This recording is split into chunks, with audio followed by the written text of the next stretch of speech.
জি ভাই, আমি তো আরব দেশে অনেকদিন থেকেছি, মসজিদে শুক্রবারে জুমা নামাজ পড়তে গিয়ে প্রথম দিকে 2 রাকাত নামাজ পড়ছি।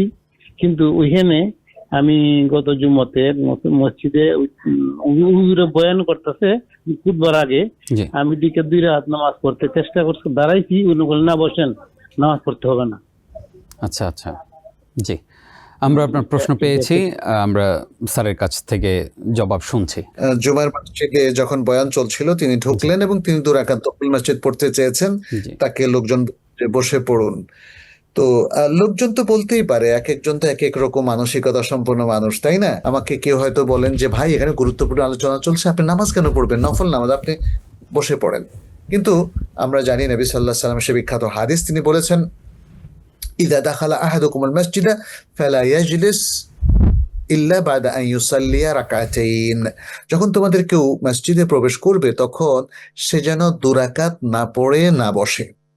ফলে নবী সাল্লাল্লাহু আলাইহি সাল্লামের এই যে স্ট্রং রেকমেন্ডেশন, তাহলে সেটাই আমাদেরকে পালন করতে হবে, তাই না?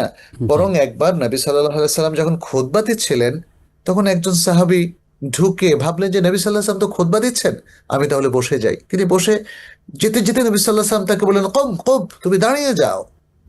তখন তিনি দাঁড়ালেন এবং নবী সাল্লাল্লাহু আলাইহি সাল্লাম বললেন, তুমি সাল্লি রাকাতাইন তুম্মা ইজলিস, তুমি আগে 2 রাকাত নামাজ পড়ো, এটা হলো দুহুল মসজিদের নামাজ, এবং তারপরে বসো।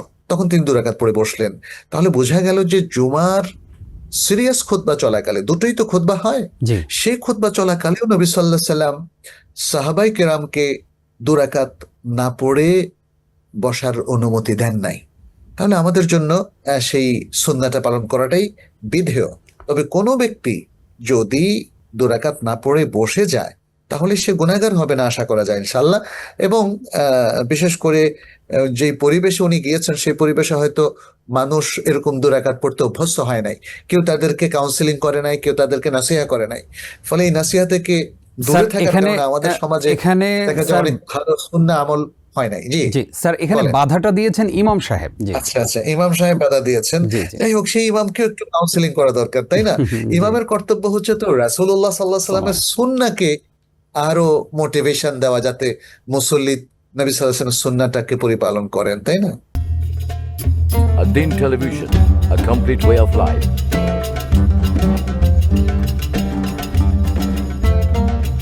প্রিয় দর্শক, ধন্যবাদ ad-Din-এর সাথে থাকার জন্য। এমন আরো সুন্দর সুন্দর ইসলামিক কন্টেন্ট ও সবশেষ আপডেট পেতে সাবস্ক্রাইব করুন আমাদের ইউটিউব চ্যানেল ad-Din এবং পাশের বেল আইকনটি চাপুন। পরবর্তী সকল ভিডিও নোটিফিকেশন পেতে যুক্ত থাকুন আমাদের সোশ্যাল মিডিয়ায়।